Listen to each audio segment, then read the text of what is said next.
Prévention, solidarité, accès aux soins, innovation. La Mutualité française présente. Et la santé, ça va ? Bienvenue dans Et la santé, ça va. 49 000 décès chaque année. L'alcool est la deuxième cause de mortalité en France, juste derrière le tabac. Alors c'est vrai, on boit moins, mais la consommation reste trop élevée. Alors qu'1 million de Français vont participer au Dry January, comment réduire durablement notre consommation ? Comment nous inciter à boire moins sans faire la morale, sans stigmatiser ? On en parle avec nos invités.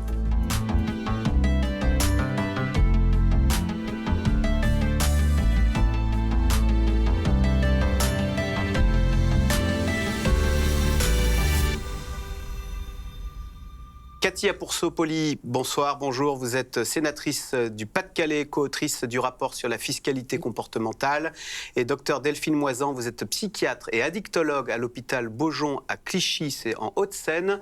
Et vous êtes également responsable du dispositif Patient Expert. Alors Katia Poursopoli, peut-être, je l'ai dit en introduction, on boit moins, mais on boit trop. Vous êtes un peu embarrassé parce que c'est vrai que ça paraît contradictoire comme information. Oui, c'est un peu contradictoire. Alors, rappelez quand même qu'il y a encore 49 000 décès par an dus... À quel âge d'ailleurs arrivent les... Parce qu'on a l'impression qu'on boit toute sa vie. À quel âge arrive la facture, les ennuis ? Écoutez, elle peut arriver à n'importe quel âge, je pense. Mais en moyenne, je pense que c'est 56 ans. Mais elle peut arriver bien avant cela. Quand je dis 56 ans, c'est une moyenne. Est-ce qu'on boit trop en France ? Oui, bien évidemment... il y a certainement... Plus que chez nos voisins européens, plus que... Oui, je pense que ce n'est pas aussi simple que ça. Il y a des chiffres, il y a des rapports qui sont faits au fur et à mesure.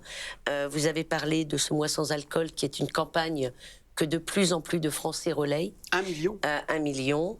Et y compris, on le voit, les restaurateurs relaient aussi parfois cette campagne qui est une bonne chose. 1 mois par an, c'est très bien. Moi, je pense qu'il faut aller un peu au-delà de ça. Il nous faut faire beaucoup de prévention en France. Je pense que l'on manque de moyens pour faire de la prévention dans ce pays. Docteur Moisan, la difficulté, c'est que l'alcool est accepté en France. Est-ce que d'ailleurs il y a une consommation raisonnable, une consommation sans risque ? Alors oui, depuis 2017, il y a des nouveaux repères de consommation qui ont été proposés par Santé publique France. Ouais. Et donc c'est maximum 2 verres par jour, pas tous les jours. Donc ça, c'est les nouveaux repères de Santé publique France. Et donc au-delà là, ça veut dire qu'on ne risque rien ou ça veut dire, bon, la vie est un risque, donc prenons le risque. L'OMS dit qu'il n'y a pas de consommation d'alcool sans aucun risque. Donc il y a un risque, mais en tout cas, au-delà de ce seuil, il y a un réel risque pour la santé. Alors, ce n'est pas des critères d'addiction, mais en tout cas, c'est un critère de complication au-delà de ces 2 verres par jour et pas tous les jours. Katia Poursopoli, quand je disais l'alcool est accepté en France, vous le confirmez, il est invisibilisé, il est banalisé dans les pots de départ en retraite, on parle de convivialité d'ailleurs. Oui, on parle de convivialité, peut-être trop d'ailleurs. Moi, je vois parfois des affiches, faire la fête, c'est boire un verre, s'amuser, c'est boire un verre. Et donc, forcément, toute cette publicité autour de l'alcool festif pose problème. Après, je pense que... Vous avez vu EDF qui interdit l'alcool ? Oui, j'ai vu ça. Toute l'entreprise, dans tous les pots de départ, les séminaires, une note de frais, il y a un verre d'alcool, il n'est plus remboursé. Oui, j'ai vu ça. C'est l'abstinence. Oui, ça peut être une bonne chose, ça peut participer effectivement à ce qu'il y ait ce côté festif qui soit entretenu sans pour autant être obligé de consommer de l'alcool. Je pense qu'on peut très bien faire, comme vous le disiez, des pots de départ en retraite ou peu importe, des séminaires sans alcool. Et tout cela peut participer évidemment à réduire la consommation et faire voir finalement aux Français qu'il peut y avoir des moments festifs sans pour autant être obligé de boire de l'alcool. Docteur Moisan, Katia Poursopoli disait à l'instant, à 56 ans, c'est l'âge moyen où arrivent les pépins. C'est quoi les pépins de santé ? qui vous tombe dessus. On parle de maladies très graves parce qu'on ne le disait pas tellement autrefois, mais on fait le lien avec le cancer. Hein. Oui, complètement. Il y a des complications qui sont aiguës et chroniques. Donc aiguës, c'est tout ce qui est lié à l'ivresse et tous les accidents qu'il peut y avoir en lien avec l'ivresse, accidents de la voie publique, mais aussi des accidents domestiques, enfin toutes les mises en danger, les chutes, les traumatismes, etc. qu'il peut y avoir en aigu. Et après, il y a effectivement tous ces décès dont vous parliez, qui sont un peu plus tard et qui sont donc effectivement les cancers, les maladies digestives, les maladies cardiovasculaires. Et donc, quel type de cancers sont imputables à l'alcool? Alors, tous les cancers digestifs, donc du foie, etc. Et puis, tous les cancers ORL, de la sphère ORL. De la gorge, des choses comme ça. Mm. Cathy Apoursopoli, le docteur Moisan le disait à l'instant, l'alcool, ce sont des cancers, ce sont aussi des accidents de la route, c'est aussi une vie de famille ravagée. C'est Clémentine Autain qui raconte que son enfance a été pourrie par l'alcoolisme de sa maman, qui en plus, du coup, avait des pensées suicidaires. Quand l'alcool s'invite dans une famille, ce sont des ravages qu'on sous-estime. Bien évidemment, vous avez raison. Oui, c'est un ravage dans une famille. Et quand on est enfant, le regard des autres est très difficile. Et quand vous êtes enfant, forcément, vous êtes énormément perturbé. Et c'est très difficile quand on a des parents qui consomment de l'alcool et y compris qui deviennent au fur et à mesure alcooliques. Donc oui, c'est très difficile. Au fur et à mesure alcoolique, docteur Moisan, c'est ça qui est terrible avec l'alcool, c'est qu'on ne le voit pas venir, c'est au fur et à mesure. Est-ce qu'il y a des signaux d'ailleurs, des moments où on doit s'interroger, alerter, peut-être prévenir des gens qu'on voit dans son entourage? On va dire, tu vois, tu devrais commencer à t'interroger. Alors en effet, c'est vrai que ça commence avec une belle rencontre, l'addiction. C'est qu'au début, c'est agréable. L'alcool, ça a des effets psychotropes agréables, ça désinhibe en soirée, etc. Et petit à petit, il y a ce qu'on appelle une perte de contrôle. Et donc ça, c'est un critère de l'addiction.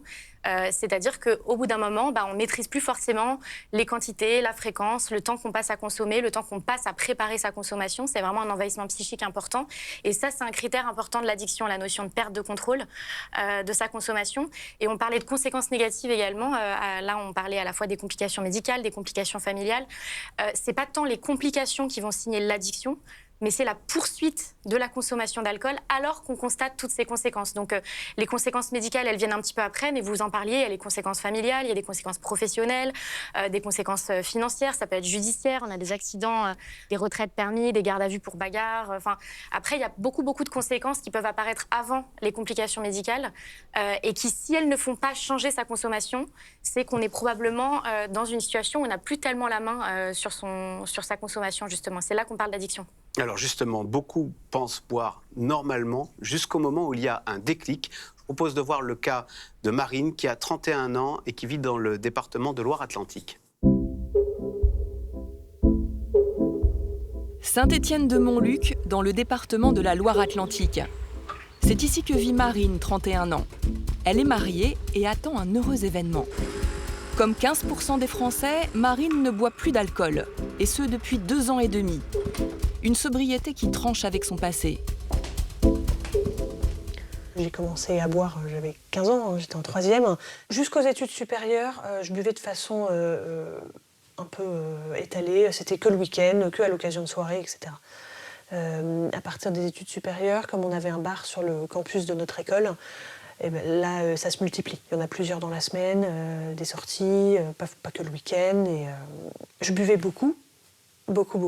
On se voyait régulièrement avec mes copains de promo pour boire. Marine a pratiqué ce qu'on appelle le binge drinking, une alcoolisation massive pour atteindre rapidement l'ivresse, et qui devient une habitude, ainsi que le seul moyen de faire la fête. C'était impossible dans ma tête d'aller en soirée sans boire de l'alcool. Par peur de manquer d'ailleurs, quand c'est moi qui organisais, il y avait toujours trop d'alcool. Moi, je me suis cachée derrière ça pour apparaître cool. Une béquille qui prend de plus en plus de place dans sa vie. La consommation de Marine s'emballe, déborde du cadre de la fête, jusqu'à ce qu'elle prenne conscience du problème. J'ai eu un déclic par rapport à ma consommation d'alcool. J'ai été opérée et donc j'ai eu plusieurs semaines d'arrêt. Et pendant ces semaines-là, sûrement par ennui, j'ai beaucoup bu. Et je croisais mon conjoint qui travaillait de nuit, alors que moi, je finissais tout juste ma soirée. Et c'est à ce moment-là où vraiment je me suis dit que ça n'allait plus et qu'il fallait que je fasse quelque chose. 2022 est une année charnière. Marine tente un premier Dry January, ce défi né en Grande-Bretagne et qui consiste à arrêter l'alcool pendant 1 mois. Elle reprend en février, mais elle réduit drastiquement les doses. Elle se met également au triathlon, arrête de fumer. Et mieux dans sa peau, elle décide finalement d'arrêter totalement l'alcool. Même à son mariage, Marine ne boit pas une goutte. Là, par exemple, sur cette photo, on voit bien que l'ambiance est là. À ce moment-là, moi, j'avais bu aucune goutte d'alcool. J'avais bu que du champagne sans alcool. Et ça m'a pas empêché de passer quand même une très bonne soirée. Et j'ai jamais eu envie de boire. Marine enregistre chaque journée sans boire dans son application. J'ai rempli 475 jours sans alcool. Et on va pouvoir voir aussi que j'ai économisé, par exemple, quasiment 3 000 €, 171 000 calories. Voilà. C'est vraiment... j'ai perdu beaucoup de poids quand j'ai arrêté de boire de l'alcool. Voilà. C'est vraiment très valorisant de pouvoir voir des statistiques sur sa santé. Marine est désormais indifférente à la tentation de l'alcool. Mais son arrêt la confronte régulièrement à la pression sociale et aux représentations que l'on a des personnes abstinentes. L'image d'une personne qui ne boit pas en France, c'est une personne qui est pas fun, qui est nulle, voilà, qui a une vie pas drôle, qui sait pas s'amuser. On va dire, mais ta vie est chiante, qu'est-ce que tu fais? Qu'est-ce que tu fais dans ta vie autre que ça? Je préférerais être capable de boire un verre de vin de temps en temps, mais j'en suis vraiment pas capable. Donc je préfère ne rien boire du tout. C'est plus simple pour moi. Cathy Apourceau-Poly, vous avez entendu Marine dire Oui. Je passe pour une rabat-joie, une fille pas Oui. fun, Oui. une fille chiante. Oui. C'est terrible, on fait semblant de boire du coup, presque. Non, je pense qu'elle a tout à fait raison. Moi, je le vois lorsque je fais des réceptions. Souvent, on me dit, lorsque je ne bois pas un verre, on me dit, bah, t'es malade. Je dis, bah non, je suis pas malade, mais voilà. Et puis, Qu'est-ce qu'on peut faire pour changer le regard sur les gens qui ne boivent pas? des gens, finalement, qui boivent un verre, qu'ils sont des bons vivants.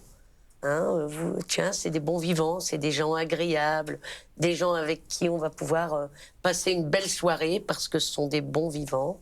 Et ça revient régulièrement. Et je pense qu'il faut évidemment casser cette image un peu de bons vivants, de gens malades, lorsqu'on décide de ne pas boire un verre. Docteur Moisan, Marine a dit autre chose. Elle a dit « J'aimerais boire un verre de vin de temps en temps, mais j'en suis incapable. » Vous qui êtes addictologue, est-ce qu'on est inégaux face à toutes ces substances addictives? Certaines personnes n'arrivent pas à se contrôler face à des addictions. Complètement, je trouve qu'elle illustre bien le contexte dans lequel ça s'est installé. C'est les contextes de soirées étudiantes où finalement, il y en a dans le groupe, tout le monde consomme à peu près pareil. Et il y a 1 ou 2 ou 3 personnes qui vont perdre le contrôle et pas tout le groupe. Donc ça montre bien qu'en fait, il y a des facteurs individuels de vulnérabilité. Alors, j'aurais peut-être pas le temps de détailler tout, mais en tout cas, il y a des facteurs génétiques selon qu'on ait des antécédents familiaux d'addiction, des facteurs biologiques. Le circuit de récompense, qui est le système de plaisir, il va pas être réglé pareil pour tout le monde. Il y a plein de facteurs plus psychologiques, la sensibilité au stress, le fait d'être introverti, d'avoir peu d'estime de soi. Enfin, tout ça, ça va augmenter le risque de développer une addiction. Certaines maladies psychiatriques aussi, comme la dépression, la bipolarité, l'hyperactivité, enfin pas mal d'autres pathologies. Et puis, bien sûr, l'environnement. Donc, le contexte social dans lequel on vit, si on a vécu des traumatismes, etc. Tout ça, en fait, aboutit à un risque individuel face à l'addiction qui est très différent d'une personne à l'autre et qui fait qu'il y a ce sentiment parfois d'injustice chez les personnes qui développent l'addiction, qui se disent mon voisin consomme presque autant que moi et pourtant lui il n'a pas de difficulté alors que moi je suis aux prises avec cette addiction très compliquée à traiter. Docteur Moisan, 36% des adolescents de 17 ans ont connu un épisode de binge drinking le mois précédent de l'enquête qui a été faite. C'est la jeunesse ou on doit prendre ça très... C'est quoi le binge drinking et quelles conséquences? Alors le binge drinking, c'est le fait de consommer une grande quantité d'alcool sur un temps court, en une occasion. Donc ça peut être épisodique, mais ça peut être répété. En France, on a traduit ça par alcoolisation ponctuelle importante. Et pour les adultes, c'est 6 verres ou plus par occasion. Et pour les adolescents, c'est 5 verres ou plus par occasion. Et effectivement, chez les adolescents, ça pose un problème puisque leur cerveau est en maturation jusqu'à 25 ans. Donc forcément, de mettre une substance comme l'alcool au contact du cerveau, ça perturbe le développement du cerveau. Il y a une autre statistique que je voulais vous partager qui est importante, c'est que plus on consomme précocement de l'alcool, plus on a de risque d'addiction à l'âge adulte. Ça, c'est prouvé. Donc, c'est vrai que plus on va retarder les premières consommations chez les jeunes, et mieux c'est. En fait, quand on parle de binge drinking, c'est une forme d'addiction, puisque si les personnes continuent à répéter ces comportements malgré les conséquences négatives, là, ils sont pris, ils n'ont plus vraiment la liberté de s'abstenir, en fait. Cathy Apourceau-Poly, l'alcool et les jeunes. Je vous livre cette statistique. 15% des élèves de 4e et de 3e rapportent des épisodes de binge drinking. Ça veut dire que l'alcool est toujours présent à l'école, y compris en 4e et en 3e? Oui. Moi, je pense qu'on a quand même un problème de prévention, voyez-vous, parce que... Il y a la loi Evin, il y a des tas de choses. Oui, mais il y a de moins en moins d'infirmières, d'assistantes sociales dans les collèges, dans les écoles, dans les lycées. Et donc, je pense que ça, c'est un véritable problème. L'assistante sociale, l'infirmière peut regarder les choses, peut juger, peut discuter avec les parents, pas juger pour juger l'enfant, mais discuter avec les parents, essayer d'amener ce jeune adolescent à se faire soigner, à discuter. Je pense qu'on doit redévelopper, évidemment, à l'école notamment, les campagnes de sensibilisation, mais aussi qu'il faut y mettre des moyens. Alors, il existe pourtant, on va voir, vous nous direz si ce sont de vraies alternatives, mais il existe des alcools sans alcool. Le rayon bière sans alcool se développe dans les supermarchés. Je vous propose de retrouver Marine en Loire-Atlantique, elle qui a trouvé un caviste spécialisé dans le vin sans alcool. À Nantes, certains ont trouvé la solution pour concilier convivialité et sobriété. Salut! Comment tu vas? Ça va? En 2023, Jérôme Cuny a ouvert une des premières caves sans alcool de France. Et oui, très bien, je vois que toi aussi. Et félicitations. Oui, tout à fait, merci beaucoup. D'où l'intérêt de venir passer un moment avec moi, je suppose. Et encore plus que d'habitude. Voilà. Ici, des vins, des champagnes, des bières, des apéritifs, en tout plus de 350 références. Avec toutes un point commun, 0% d'alcool. Je veux bien qu'on regarde ce qui se rapproche du vin. Jérôme Cuny a arrêté de boire il y a 8 ans. Il s'est retrouvé confronté à la pauvreté du choix qui s'offrait à lui à l'apéritif. Avec cette petite note de pêche que tu affectionnes. Quand il a ouvert sa boutique, ses premiers clients ont d'abord été intrigués par ce commerce inédit à l'époque. C'est vraiment ce qui s'est passé ces dernières années, où on a transformé quelque chose qui, il y a 3 ou 4 ans, était plutôt de la défiance vis-à-vis des boissons sans alcool, qui étaient considérées comme trop sucrées, trop industrielles, pas bonnes en goût. On a transformé cette défiance en curiosité. Aujourd'hui, on compte une trentaine de caves sans alcool à travers la France. Jérôme Cuny observe l'émergence de nouvelles habitudes de consommation. La majorité de la clientèle aujourd'hui, c'est une clientèle qui continue à consommer de l'alcool. J'ai pas un chiffre précis, mais à vue de nez, on est entre 70 et 80% de nos clients qui sont des clients qui continuent à boire de l'alcool, mais qui veulent en boire moins, spécialement la semaine. De nouveaux usages qui se répercutent sur la filière viticole. En 20 ans, la surface du vignoble nantais a été divisée par 2. Donc le cépage, c'est le cépage roi du muscadet, c'est le melon de Bourgogne. On est sur une aromatique assez fraîche et fruitée, donc voilà, une note d'agrumes. Mathilde Olivier, héritière d'un vignoble de muscadet, est la première de sa lignée à avoir investi dans le sans-alcool. J'ai testé. Les réactions, elles ont été mitigées, mais quand même un petit peu d'appréhension au niveau de la famille. Voilà, c'est vrai que nous, on est plutôt sur quelque chose de très traditionnel. Voilà, ça fait bientôt 300 ans qu'on exploite les terres du domaine de la Grenaudière, donc un peu de réticence et d'incompréhension sur le désalcoolisé par rapport à l'aspect vin. Et aujourd'hui, voilà, c'est des ventes qui sont en développement. Ça représente 10% de nos volumes de vente en 2 ans seulement. Donc je pense que vraiment, il faut viser à travailler ensemble sur ces 2 gammes. Le fait de pouvoir retrouver des arômes que j'ai goûtés à l'époque où je buvais de l'alcool, moi, ça me permet de... C'est moins difficile à accepter de devoir arrêter complètement de consommer quelque chose qu'on n'a pas forcément choisi, on le fait pour différentes raisons, etc. Donc avoir une offre comme ça, c'est hyper important pour continuer à se sentir intégré au reste de la société qui consomme de l'alcool en majorité. En 2024, plus de 25% des Français déclaraient consommer des boissons sans alcool. Un chiffre qui monte à 41% chez les 26-35 ans. Alors, docteur Moisan, on sait que quand on est accro au tabac, il y a le vapotage. Est-ce que ces vins sans alcool, ces bières sans alcool peuvent être une solution quand on est addict à la substance, à la molécule ? Alors oui, ça peut être une solution, ça va dépendre des patients en fait. Donc là, on parle de personnes qui sont addictes et qui arrêtent l'alcool et qui cherchent quelque chose pour consommer dans des moments de convivialité ou de festivité. C'est pas comparable à la vapoteuse parce que la vapoteuse, c'est de la nicotine donc il y a la substance. Il y a la substance, mais il y a quand même pas tout le reste qu'il y a dans la cigarette, donc ça reste quand même un outil de réduction des risques. Pour le sans-alcool, il n'y a pas la molécule alcool et c'est à ça qu'on est addict. Donc effectivement, ça peut être une solution. Il n'y a plus du tout de contact avec l'alcool. Après, certains patients vont être un peu gênés d'utiliser cet outil parce que ça leur rappelle le goût, ça peut déclencher des envies de reconsommer l'alcool qu'ils appréciaient. Et puis, pour d'autres aussi, il y a le besoin un peu aussi de s'affirmer dans la société en disant, voilà, moi, je m'assume, je ne consomme pas d'alcool, je ne fais pas un peu pareil que les autres. D'ailleurs, j'en profite puisque vous êtes addictologue, vous faites aussi bien le tabac, j'imagine, le sevrage du tabac que le sevrage de l'alcool. Lequel est le plus difficile ?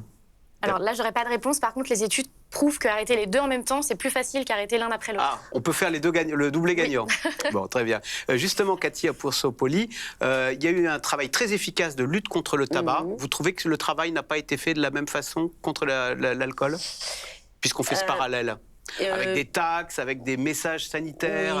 Oui, si, il a été fait de la même façon, puisque ce rapport sur la fiscalité comportementale, c'était alcool, sucre, parce que le sucre fait partie aussi des addictions et la cigarette. Donc il y a des préconisations, il y a des recommandations qui ont été faites dans ce rapport. Il a été fait exactement de la même façon. Le tabac, un paquet de cigarettes, c'est quoi ? 75% de taxes. Dans une bouteille de vin, il n'y a pas 75% de taxes. Oui, ce n'est pas tout à fait la même chose, mais en tous les cas, on a beaucoup avancé sur le sujet. On a taxé beaucoup plus qu'avant. Hein. On y va aussi graduellement. La loi ne doit pas muscler son jeu. Le législateur ne devrait pas intervenir. Il est intervenu de façon très musclée sur le tabac. Non, bien évidemment que si. La loi E20 est satisfaisante aujourd'hui ? Non, la loi E20 n'est pas satisfaisante aujourd'hui. Elle ne va peut-être pas assez loin. En tous les cas, il faut continuer à travailler ces sujets, mais je pense que les taxes ne sont pas non plus la seule solution. Je pense qu'il faut travailler plusieurs... Le Dry January. Bien évidemment, c'est une très bonne chose. 1 million de Français. Ça nous vient du Royaume-Uni. Est-ce que les Britanniques ont des leçons à nous donner en matière de lutte contre l'alcoolisme ? Il y a eu le Dry January. L'Écosse aussi taxe énormément les alcools, beaucoup plus que chez nous. Et ça a des effets, je vous livre ces chiffres. Le Public Health Scotland, la mortalité imputable à l'alcool a diminué de 13% et les hospitalisations de 4%. Suite à ces surtaxes sur l'alcool. Ce qui est sûr, c'est que l'accès à l'alcool va jouer sur le nombre de consommateurs. Mais muscler le jeu contre l'alcool, peut-être... Dry January, par exemple. J'ai appris, en préparant cette émission, que ça n'était pas porté par l'État. C'est une initiative privée, ça paraît incroyable. Ça devait être porté par l'État et juste avant la première édition, il y a une rétractation de l'État, mais la société civile a continué de porter et donc c'est la 7e édition qui est portée par une soixantaine d'associations. Et pourquoi l'État n'assume pas le Dry January ? J'ose pas imaginer que c'est parce qu'il y aurait un lobby du vin en France. Non, je pense que l'État, moi je le dis, l'État devrait accompagner. Très franchement, l'État devrait accompagner. Toute dernière petite question quand même.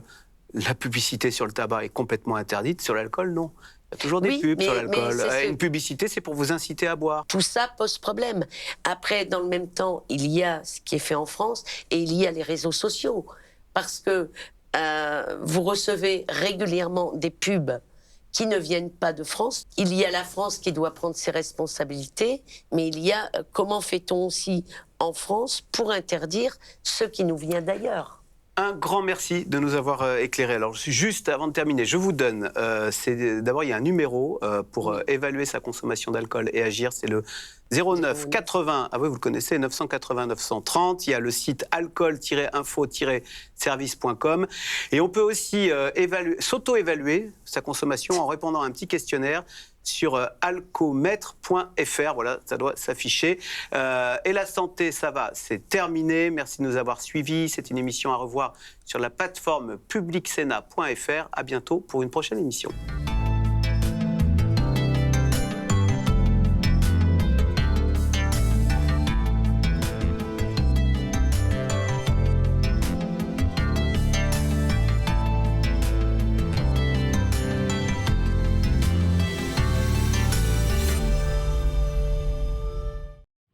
Prévention, solidarité, accès aux soins, innovation. C'était Et la santé, ça va ? Avec la Mutualité française.